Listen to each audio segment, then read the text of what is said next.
Okay, good afternoon and welcome to the afternoon session of the workshop called Blacks in the Bible.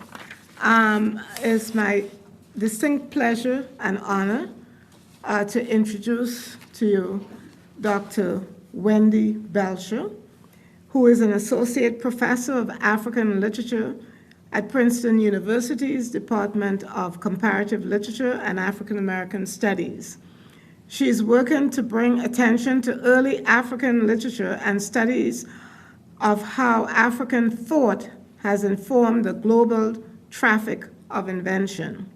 She's the author of Abyssinia's Samuel Johnson, Ethiopian Thought in the Making of an English Author, published by Oxford University Press, 2012, and also the translator with Michael Kleiner of The Life and Struggles of Our Mother, Walata Petrus, a 17th century African biography of an Ethiopian woman, published Princeton, 2015, perhaps the first African biography of an African woman. Her book in progress is The Black Queen Sheba, A Global History of an African Idea. Dr. Belcher will be speaking on early Pan-African biblical projects, new perspectives on Solomon, Sheba, and the Ethiopian 14th century text, Kabr-Negas. And I just want to say that I had the pleasure of teaching some works written by Dr. Belcher, not only this fall with my students, Women, Culture, and Power in Africa, but also 2 years ago. And it's just a wonderful, the way in which she plays with text. The students were, I think, the most excited to read Portuguese text and then Ethiopian Gez hagiography. And it was just a wonderful session we had, and I really have to thank her the next time she's going to be in my class, because I think that the students, and I've told some of my students about her time, I don't know their own time, classes may conflict with it. But anyhow, it's again, my pleasure. I'm Dr. Hayward, and I give you Dr. Belcher.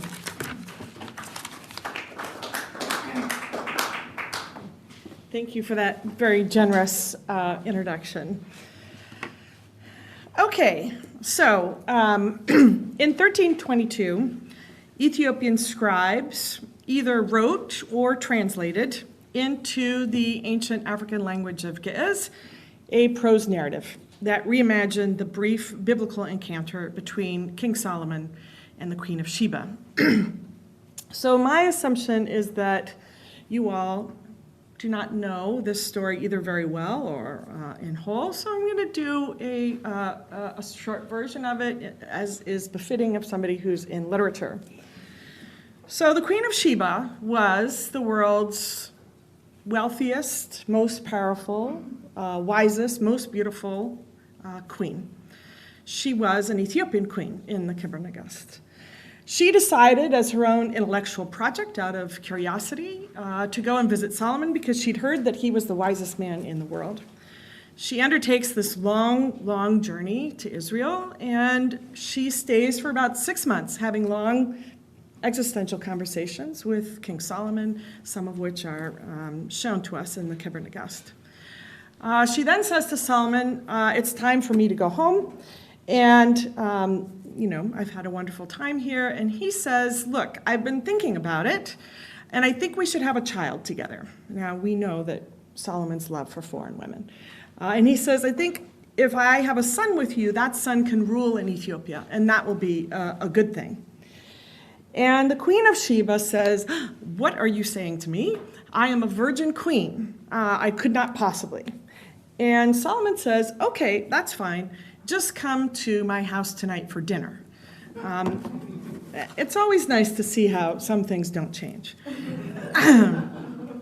So she says with great suspicion, okay, I'll come, but don't take anything of mine by force.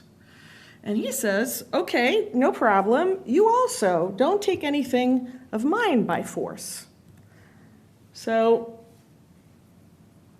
he says, he says, don't take anything of mine by force, right? Also. And she laughs.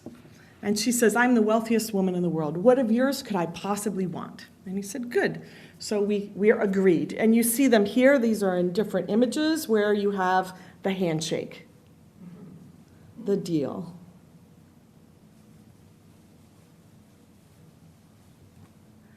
Okay.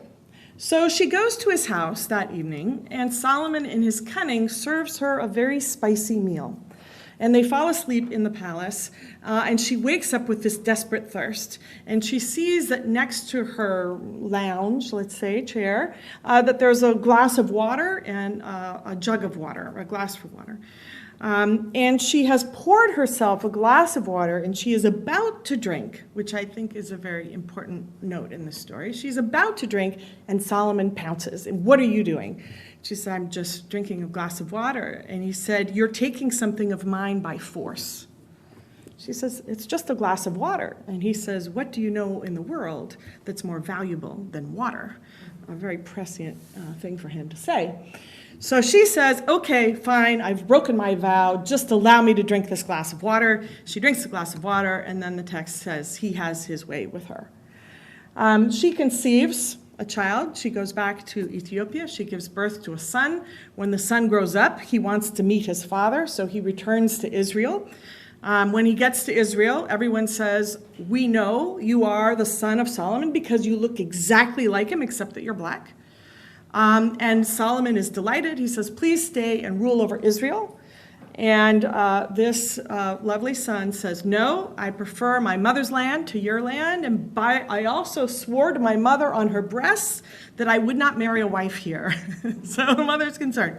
So Solomon says, okay, well, that was my original plan anyways, is to have a son ruling in Ethiopia. So that's fine. But you really need some guidance when you go back to Ethiopia. And I'm going to send with you some of the firstborn sons of the Israelites as these guides. Well, these sons are not happy about being sent off into the barbarian wilderness as they see it. And they get together and they plot. And they're like, well, if we're going to be off by ourselves, we need something to protect us. What could possibly protect us more than the most powerful object in the world, the Ark of the Covenant? And then there's a long sequence in which they produce a facsimile, replace it, take the Ark of the Covenant, and leave back for Ethiopia. So at the end of the story, we have this son wondering, could it really be that the God of the Hebrews had preferred the rejected over the chosen in allowing the Ark of the Covenant to come to Ethiopia? But then he danced for happiness, declaring that the Israelites were no longer the chosen people of God, but the Ethiopians. And devastated by this loss, Solomon descends into the worship of foreign idols. So that's a little précis of the story that we are dealing with today. So the Kebra Nagast is a direct strike at the heart of three world religions, right? The Ethiopians replace the Israelites with themselves as the chosen people of God, recasting their people at the very center of the tale. So the question is, how did we get from the spare 12-sentence biblical account in Kings and Chronicles, written down 6 centuries before the birth of Christ, to the book-length, multi-chapter Kebra Nagast, written down 13 centuries after the birth of Christ? How did we get from the Bible's restrained diplomatic encounter to this wild tale of Solomon seducing an Ethiopian queen who conceives a son who takes the totem of the Israelites?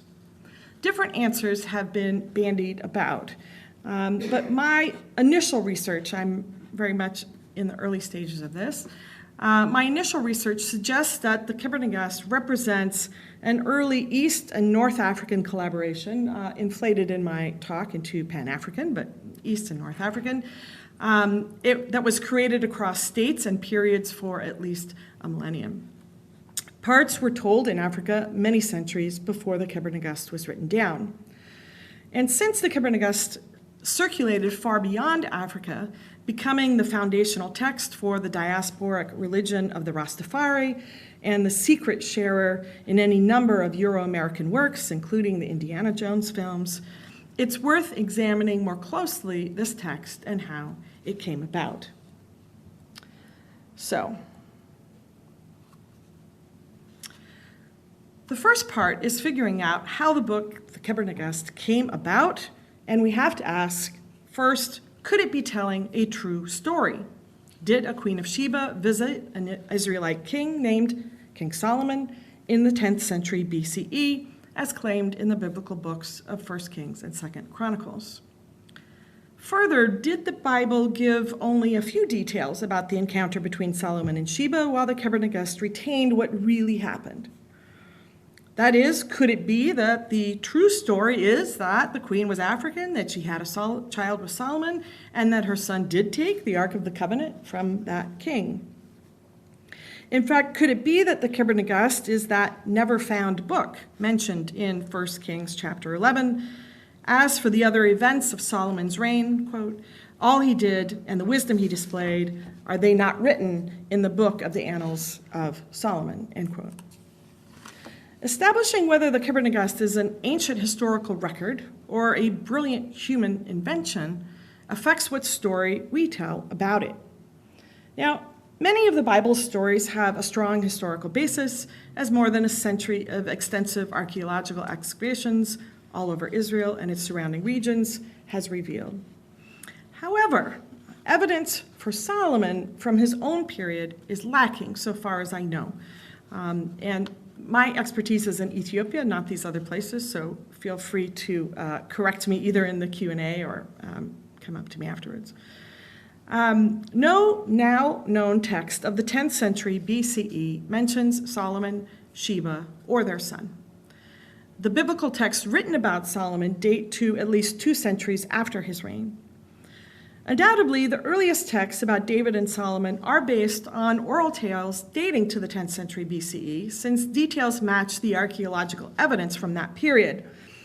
But some scholars speculate that their story may have been elaborated by extrapolating back from the wealthy Israelite empire of the 7th century and imagining this wealthy Solomonic empire. Now, new evidence may come to light at any moment, but for now, we should treat historical claims about Solomon with care. The archaeological evidence for the Queen of Sheba is a bit more complicated. Some argue that she never existed, and that the biblical author's vivid depiction of the Queen of Sheba's visit to Israel is merely a dramatization in the same way of the relationship of the 7th century Israelite kingdom with the wealthy queens of South Arabia, what is now called Yemen. They make this argument because no extant text documents queens in South Arabia in the 10th century, but many document them in the 7th century. However, the Kebra-Nagast does not claim that the Queen of Sheba was a South Arabian queen, but rather an Ethiopian one. Does a Queen of Sheba from Ethiopia make the story of Sheba and Solomon more likely to be historically true? That is, in a way, could it be that there were Ethiopian queens in the 10th century? This is what we would need to know in order to make such an argument. It's possible, and the possibility involves where you think Punt was and when you think Punt was. So if we say that it is not an imaginary place or that it is not in Somalia, but as some recent scholarship has suggested, actually connected to what we now think of as Ethiopia and Eritrea, then we have ourselves the beginning of a possibility. Of course, it depends again on whether Punt had queens in this exact period, and we had some presentations earlier today that might help us to think about this. But so far as I know, I'm happy for correction, there is no contemporary textual or archaeological evidence for a Yemeni or an Ethiopian Queen of Sheba in the 10th century, nor for, indeed, any foreign king visiting an Israelite king. If an Israelite King Solomon and an Ethiopian Queen of Sheba met in the 10th century BCE, they were probably not the wealthy, world-renowned potentates, but maybe some obscure dignitaries.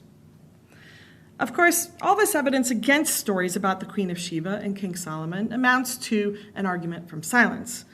The absence of evidence is not necessarily evidence of absence. Early texts with evidence may yet be found. Archaeological evidence of their existence may yet be uncovered. After all, Israelite kings, Ethiopian queens, royal visits, biracial noble sons, and even a stolen Ark of the Covenant have all existed, if not quite as represented in these texts. And the Keber Nagast itself reads like history, lacking all the fantastical elements that accrued to the story over the centuries. But given the current lack of archaeological or textual evidence for the story from the 10th century, I have chosen to treat narratives about King Solomon and the Queen of Sheba as, at least in part, the creations of the cultures from which they emerged, as inventions based on historical truths, but not themselves historical truth. More specifically, I have chosen to see the Keber Nagast narrative as springing largely from the human mind. I have not been forced to make this choice out of disappointment, however. Rather, I see the Keber Nagast as wonderful evidence of the literary creativity and persuasive strength of African visions of the world. My choice also allows us to focus on something amazing: how, where, when, and by whom this invention came about. It is one of the great unanswered literary puzzles of our time. Before we can begin to explore this puzzle, we must establish a few basic facts. When was it written, and by whom? This question about when the Keber Nagast was written and by whom is surprisingly difficult to answer. Some scholars date its earliest versions to the 1st century, most to the 14th century, but a few to the 16th century. Certainly, parts of the story, as I shall show, told in the Keber Nagast were told for many centuries before 1322, when the Ethiopian scribes wrote the Keber Nagast down. The Keber Nagast itself says that it is not an original text, that it was not written by Ethiopians, but rather that it was a translation of a foreign work, which in turn itself was translated. Yushak, the leading ecclesiastical officer of the ancient royal capital of Ethiopia, then Aksum, states that what he and his team of monks did was to translate a Christian Arabic text written down in 1225, which in turn had been translated by 2 Egyptian scribes in Egypt from an even earlier Christian Egyptian Coptic text. The date of this earlier text is not given. Meanwhile, a European 16th century visitor to the Ethiopian highlands was told that the Keber Nagast had been translated from entirely other languages, first Hebrew, then Greek, then Chaldean or Syriac, then Ge'ez. Yet no text quite like the Keber Nagast has been found in any language, and no earlier text has been found that even mentions in passing anything like the long, vivid text that is the Keber Nagast. This lack leads to an essential question. Should we believe that the Ethiopian scribes are telling the truth when they claim that the Keber Nagast is a translation, not an original composition? Scholars have actually had an increasing tendency to argue that we should not believe them, because claiming texts that you invented are not your own creation was always a way of increasing its authority in the past. Many famous ancient and medieval texts claimed to be translations, even though they were originals. As a result of this tendency, many insist that the Keber Nagast assertion of a foreign source was made simply to lend believability to an Ethiopian's creation. I myself, as an Ethiopianist, was inclined to this position, to treat the Keber Nagast as a sui generis Ethiopian text. After all, what could be better to an Ethiopianist than to claim this magnificent text as an Ethiopian creation? However, then Michael Kleiner and I began to translate the Keber Nagast Due to my project about the Black Queen of Sheba, I wanted to work from a better translation of the Kibber Nagast. The last one was written down over 100 years ago and frequently plays quite fast and loose with the original. And Michael Kleiner was my co-translator on the translation we published this last fall that Professor Haywood mentioned, that is a hagiography from the 1600s. I am not an expert in these languages, but Michael is, and he has superior expertise, in particular in the two most relevant ones here, Ge'ez and Arabic, helping us to know whether or not it is a translation or not. He is probably the first person to look closely at the Kibber Nagast who has such sound knowledge of these two languages. Now, we are not very far into our translation of the text. We're into chapters in the 30s. But one thing seems quite clear to us already. The Kibber Nagast is definitely a translation from Arabic, and therefore probably not an Ethiopian creation. Pace previous announcements or scholarship, the Ge'ez is not perfect and elegant, but frequently awkward. And the text is larded through with diction, grammar, and locutions from Arabic. One tiny example is that the Kibber Nagast frequently has someone say the equivalent of, quote, God willing, end quote. We haven't seen such a locution before in Ge'ez texts, and it seems to be directly from the inshallah, as so common in Arabic speech. Another example is, of course, the name of Solomon and Sheba's son, which is meaningless in Ge'ez, but which results from a corruption of an original Arabic, Ibn al-Hakim, or literally the son of the wise man, or translation, and is rendered alternately in this text as Beina al-Hakim or Beina Hakim, and in one case where they seem to be trying to restore the original Arabic, Ibn al-Hakim. This name in and of itself is strong argument that at least parts of the Kibber Nagast were translated from an Arabic original. We are still trying to figure out several things about this translation. Was this a case of someone translating orally? For instance, did a native speaker of Arabic read the original and then translate it aloud to these 5 scribes that he worked with? Since the patriarch of the Ethiopian church was always from Egypt, perhaps this Egyptian patriarch brought the story and translated it with his team into Ge'ez.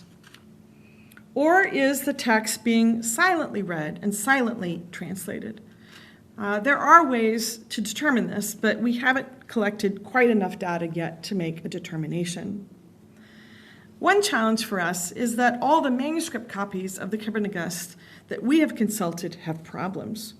We saw this in working with the life and struggles of our mother, Willata Petros, the hagiography that we translated, where we found that all the manuscripts that were in Europe were very poorly copied with lots of errors, while the ones that I digitized in the Saints Monastery in Ethiopia were excellent, dramatically better manuscripts, and without all these errors.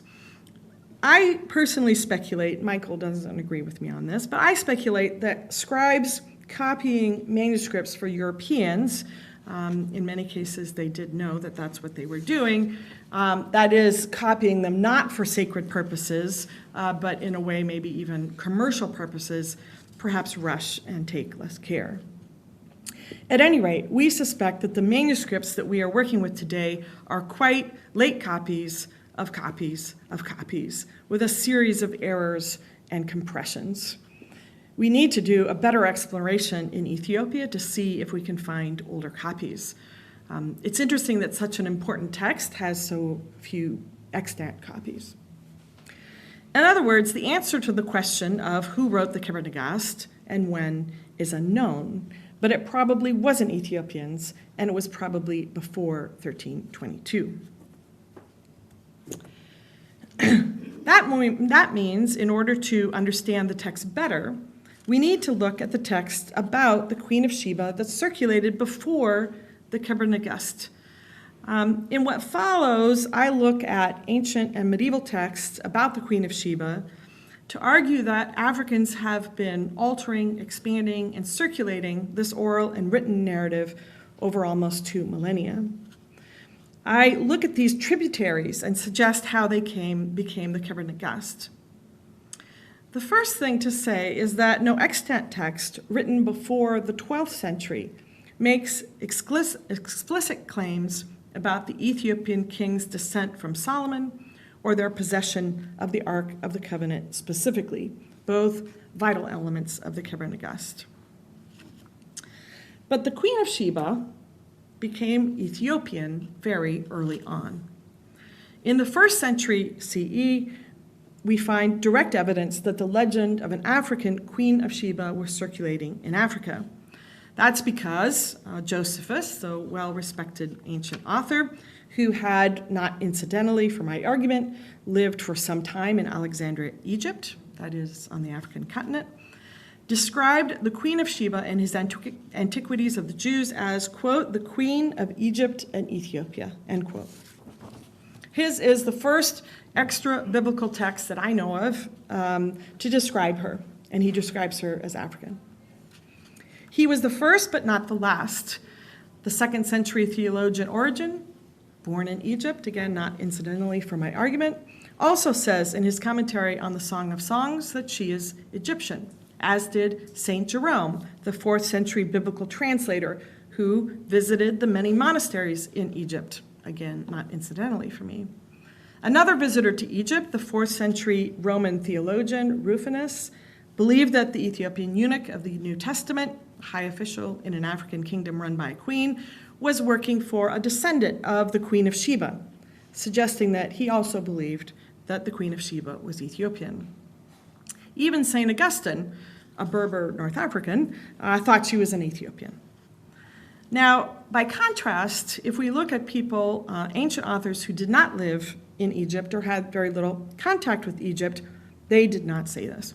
For instance, the 4th century author Philostorgius, who lived in Constantinople and had no contact with Egypt, so far as we know, located the Queen of Sheba in Yemen and South Arabia. So, the beliefs of Egyptian scholars, combined with the perhaps Egyptian origin of the Song of Songs, this is some other argument that I have going, suggest that a legend about an African queen and Solomon was circulating on the African continent at a very early time, specifically in Egypt. Since Josephus's description appeared not long after rabbinical scholars decided that the Song of Songs was written by Solomon, there may be some relationship between his description and their decision. That is, both may have been based on local African discourse about a dark Queen of Sheba involved with Solomon, as can be read in a complicated way from the Song of Songs.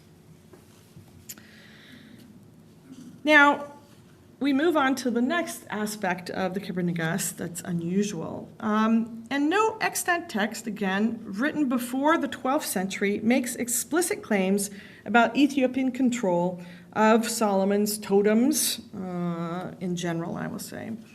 In the original biblical account, the Queen of Sheba was not in charge of any sacred object. She was a wealthy woman with many possessions, but no religious ones. Further, no extant text written before the 12th century makes explicit claims about any Ethiopian monarch's possession of Solomon's totems either. At some point, now we move to our final aspect of the Kebra-Nagast. At some point in time, storytellers domesticated the Bible's anecdote of a diplomatic visit between a king and a queen into a sexual encounter. Perhaps this alteration rose from the human desire to suture the random loneliness of life into the tighter connection of intimate narrative. Or perhaps no famous story of a man and a woman can remain asexual over time, but must always yield to speculation about what happened between the two. In this case, between two so suited in royalty, wealth, and wisdom. This particular anecdote was especially unlikely to resist such alterations because so much in it invited a sexual reading. Solomon's well-known penchant for foreign women and their role in his apostasy surely drove later storytellers. They would have found ample fodder in such statements as the queen coming to test Solomon, which in the Latin Vulgate was venit temptere, suggesting that she also tempted him. It is easy to imagine the body tales that might quickly attend a reading of how Solomon gave her, quote, all she desired, as well as, quote, his royal bounty, end quote. Finally, some versions of it, of the biblical tale in Kings and Chronicles, have that the people that she most envies in Solomon's lives are not your men, as we frequently see, but in fact your wives. Stories about a son started much earlier than the Ark of the Covenant. Indeed, there is a reference to a son of Sheba, of the Queen of Sheba, in the 7th century Syriac text, Pseudo-Methodius. And of course, the fact that it's Syriac is again not incidental, since the Syrian and the Ethiopian church were both non-Chalcedonian churches and had tighter connections with each other. However, interestingly, in the Pseudo-Methodius, the son of the Queen of Sheba is not the Bein Lechem of the Kebra Nagast, nor indeed the son of Solomon. Rather, he was, surprisingly, Nebuchadnezzar, the bestial, pagan, Babylonian king who destroyed Solomon's temple and exiled the Jews. This is unlikely, as Nebuchadnezzar lived 400 years after Solomon. However, these tales do not necessarily depend on such truth claims.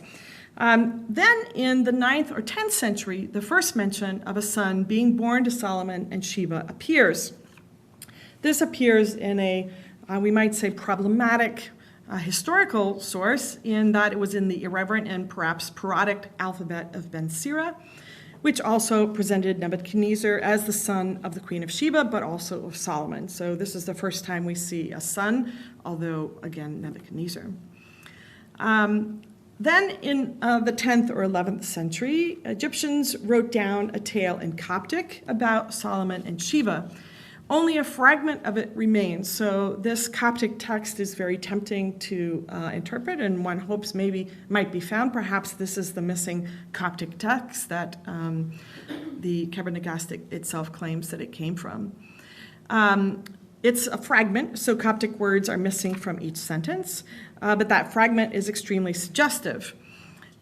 In the fragment, it doesn't mention a son, but it does seem to parallel the tale in the Kebra Nagast. The fragment starts with a seduction scene, whether sexual or political is unclear, revolving around a drink, exactly like the Kebra Nagast. Solomon offers Sheba a cup of wine with his ring in it, and the Queen of Sheba states that if she were to drink it, she would be humbling herself before him. A discussion ensues. The queen makes some kind of if statement, if this, then this, and then she states that she will humble herself before Solomon. Just as in the Ethiopian version, a drink leads to the queen's submission to the king. Then the queen tells Solomon that there is a pillar in her country, and this does not appear at all in the Kebra Nagast, that he could use in building his palace. Solomon sends his demons for the pillar, but they cannot lift it. Another spirit, possibly belonging to the queen, brings it, and this pillar is a true marvel to see, because all wisdom that is on earth stands written on the pillar, according to this Coptic text. That is, the pillar is rather like Moses' 10 Commandments inscribed on stone, this pillar. So possibly we have some kind of relationship with inscribed stones here, which the Ethiopians obviously claim that they took. This inscribed object is of particular note, as neither the Jewish nor the Islamic traditions about Sheba, of which there are many, none of them include any such object. So here again, we see this Egyptian connection to a kind of story. In the Islamic versions, the queen possesses a magnificent throne, but it is not inscribed. So here this fragment ends. So this Coptic fragment from the Egyptian Christian tradition has elements of the final Kebra that no earlier version possesses, and we know that it dates to the 10th or 11th century. It includes Solomon and Sheba drinking together, the queen choosing rather than being forced to submit to Solomon, and the queen owning a totemic stone object that contains all wisdom, like what is in the Ark of the Covenant. That the powerful object belongs to the queen is remarkable, as it is Solomon who is usually said to possess all wisdom. Further, if it is her spirit that brings the pillar, she is a more powerful ruler than Solomon. Of note is that the tale is not Christianized or Islamicized so far as we can tell, as they are in European or Islamic versions later. It is only at the end of the 12th century that we get outright confirmation that the Kebra or its stories were circulating in Africa. In 1200, Abu Salah, an Egyptian Christian living in Egypt, must have read or heard a story like that of the Kebra because he writes up as historical truth most of its unique elements. He writes in Arabic that, quote, Abyssinia is the kingdom of Sheba, end quote, that Abyssinia has, quote, the throne of David and, quote, the Ark of the Covenant, and that inside the ark are, quote, the 2 tables of stone inscribed by the finger of God with the commandments which he ordained for the children of Israel. He then states that the current king, King Lalibela, was descended from the Israelites, but not Solomon, but rather, quote, Moses and Aaron. So this is very interesting. No mention of Solomon. He says that the ark is attended in Ethiopia by, quote, a large number of the Israelites descended from the family of the prophet David, end quote. Another interesting reference that could be thought about. And he says that the ark is covered with gold crosses, somewhat peculiar for a Jewish object, and precious stones, that it is set on an altar, and that it is used to celebrate the Eucharist 4 times a year in the palace of the king. This has, we could go in longer about the tabot, which is the sacred object of the Ethiopian church. Abu Salah states all this information matter-of-factly, as if it will not surprise his readers. He's just kind of rehearsing, as it were, what they already know.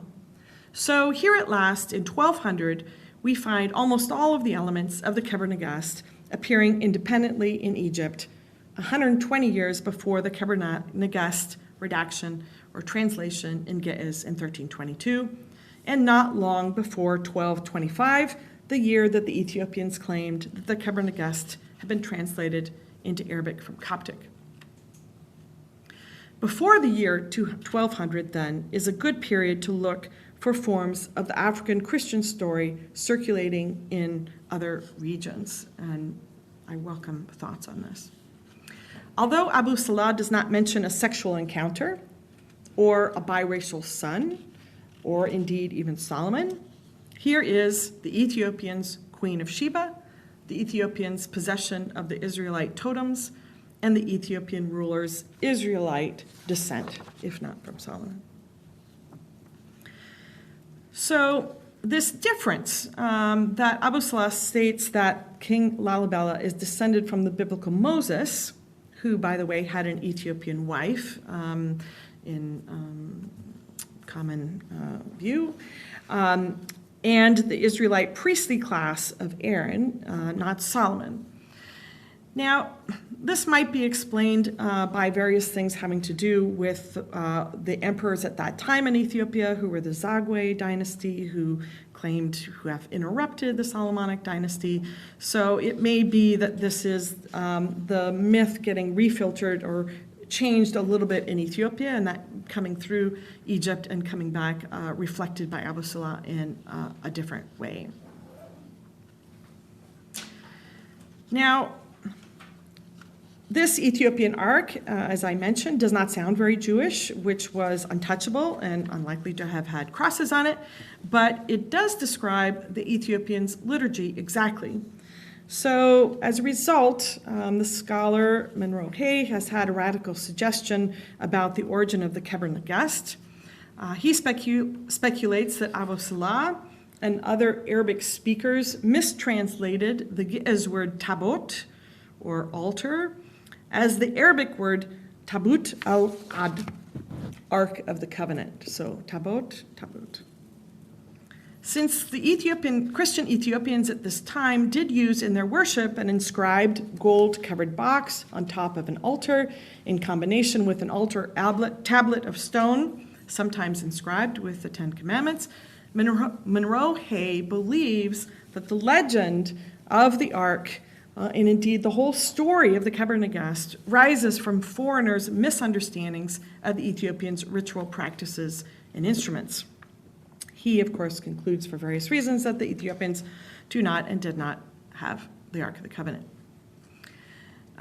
Whether foreigners remain confused about Ethiopians' ritual objects is not debatable, making Monroe Hay's suggestion ingenious. We see many times their confusion over this object. However, my purposes today are different. Monroe Hay's is to identify whether the Ethiopians actually have the Ark of the Covenant. This is the purpose of his book. Mine is to identify how a discourse about the Ethiopians possessing Israelite totems came about. On this, Abu Salah is quite clear that the Ethiopians are in possession of important Israelite totems. So to summarize and to work towards my conclusion here, a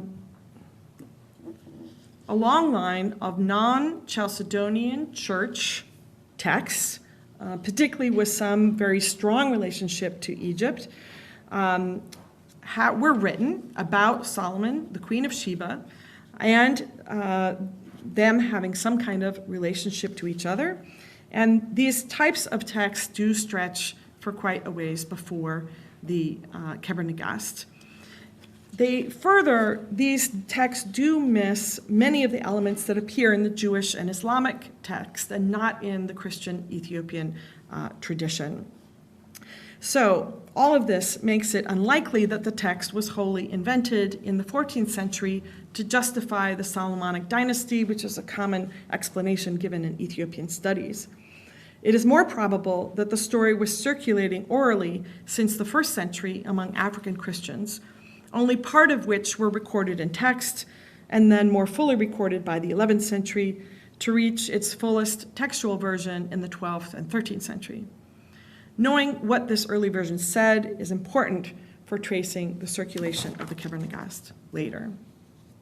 So, pre-14th century texts, pre-1322 texts about Solomon and Sheba make clear that the narrative of the Kebra Nagast was not handed down verbatim over the past 1,400 years or indeed 3,000 years from Solomon.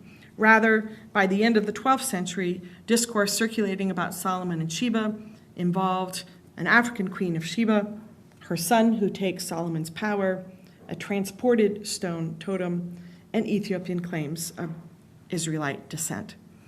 So all this sheds light on the puzzle of one of the most important medieval texts ever written. Thank you.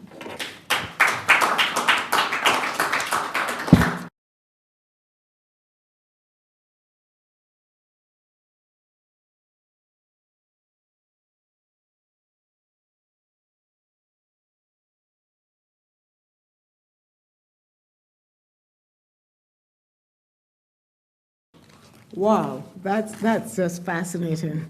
Thanks very much, Dr. Belcher, for that penetrating and really, archaeological excavation of texts. And I'm going to have to get back in touch with you on how I then reformulate the way I discuss Queen of Sheba in my Women, Culture, and Power course.